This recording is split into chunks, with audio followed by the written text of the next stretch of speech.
Muhammed servari her esbiya, Fatemi her mürselin o enbiya. Allah Muhammed geç dünyada. La ilahe illallah Muhammed Habibullah. La ilahe illallah Muhammed Resulullah. La ilahe illallah Muhammed Habibullah. Mustafa Kani Muhammed Mustafa Kani Şefii Kavva Kani Muhammed Mustafa Kani Muhammed Mustafa. Allah Rabbi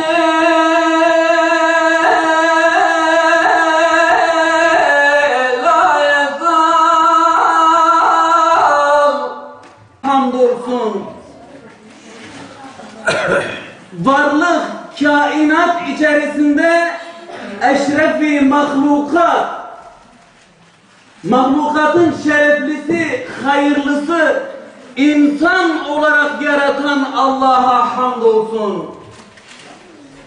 Ve yine o Allah'a hamdolsun ki insanların içerisinden, haseten ahir zaman içerisinden aramızdan Habibini,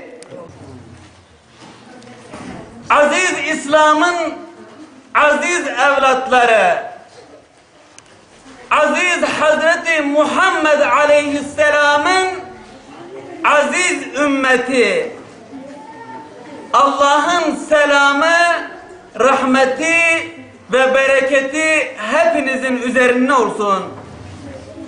Ey kimsesizlerin kimsesi, yetimlerin hamisi, biz ümmetinin yetimleri çok iyi biliyoruz ki izzet seninle, şeref seninle, zafer seninledir. Ey çaresizlerin çaresi, mustazafların nefesi, ümmet sana koşuyor. Evden eve, köyden köye, şehirden şehire, canımız, ruhumuz, bedenimiz sana feda olsun. Ey Allah'ın Habibi, ey gözlerimizin nuru, Gülistanımızın sana olan hasreti, Hazreti Yakub'un Yusuf'a olan hasreti gibidir. Yakub'un gözlerini açan Hazreti Yusuf'un gömleğiydi.